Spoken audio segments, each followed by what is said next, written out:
విజయనగరంలోని అమర్ భవనంలో అగ్రిగోల్డ్ కస్టమర్స్ మరియు agents welfare association ఆధ్వర్యంలో సమావేశం నిర్వహించారు. ఈ కార్యక్రమానికి సిపిఐ జాతీయ కార్యవర్గ సభ్యులు, అసోసియేషన్ గౌరవ అధ్యక్షులు ముప్పాల నాగేశ్వరరావు హాజరయ్యారు. ప్రభుత్వం వెంటనే స్పందించి అగ్రిగోల్డ్ బాధితులకు న్యాయం చేయాలని ఆయన డిమాండ్ చేశారు. యాజమాన్యం భూములను వేలం వేసి వచ్చిన నిధులను ఖాతాదారుల ఖాతాలో జమ చేయాలని, బినామీ ఆస్తులను స్వాధీనం చేసుకోవాలని కోరారు. లేని పక్షంలో మార్చి 3 నుంచి విజయవాడలో రిలే నిరాహార దీక్షలు, 5న చలో విజయవాడ కార్యక్రమం చేపడతామని హెచ్చరించారు.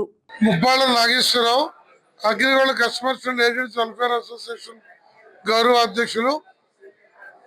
అగ్రిగోల్డ్ సమస్య 2014 చివరిలో ప్రారంభమైంది.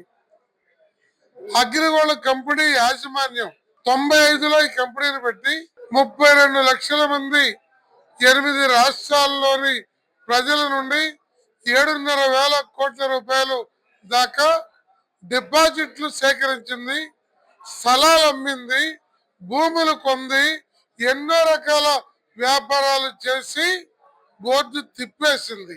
దాని ఫలితంగా మన రాష్ట్రంలో 600 మంది, బయట రాష్ట్రాల్లో 900 మంది, 1500 మంది ఆత్మహత్యలు, గుండెపోటుకు గురై చనిపోయారు. కానీ AgriGold customers and agents welfare association ఈ 10 ఏళ్ల పోరాట ఫలితంగా 10,43,000 మందికి 20,000 లోపున్న వాళ్ళకి గత ప్రభుత్వ కాలంలో డిపాజిట్లు తిరిగి ఇప్పించగలిగాం. చనిపోయిన 142 మందికి అంతకు ముందు టీడీపీ గవర్నమెంట్ కాలంలో 5 లక్షల చొప్పున ఎక్స్గ్రేషియో ఇప్పించగలిగాం. కానీ మిగిలిన 20 లక్షల మందికి మరో 6,000 కోట్ల చిలుకు డబ్బులు రావాల్సింది.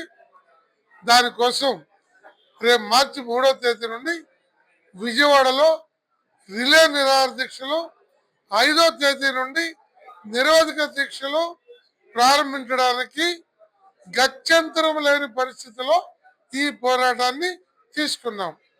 ఇందులో ప్రధానంగా అగ్రిగోల్డ్ అంశం పరిష్కారానికి ప్రత్యేక కోర్టుని ఏర్పాటు చేయాలని ఒక 40 మంది అధికారుల బృందంతో ఈ ఆస్తులన్నీ సమీకరించి, క్రోడీకరించి ఆక్షన్కు సిద్ధం చేయడానికి ఒక సిఐడి డెడికేటెడ్ టీంని ఏర్పాటు చేయాలని, యాజమాన్యం గుత్తగా బినామీ పేరుతో దాచుకున్న ఒక 4,000 కోట్ల చిల్లర ఆస్తుని, కుటుంబ సభ్యుల పేరున్న ఆస్తుని వెలికి తీయాలని, బాధితుల సత్వర న్యాయం చేయడానికి కావలసిన ఆక్షన్ ప్రక్రియని వేగవంతం చేయాలని ఈ డిమాండ్లతోటి ఈ కార్యక్రమం పెడుతున్నాము.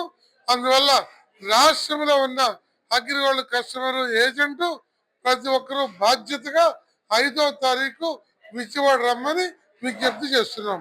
Thank you.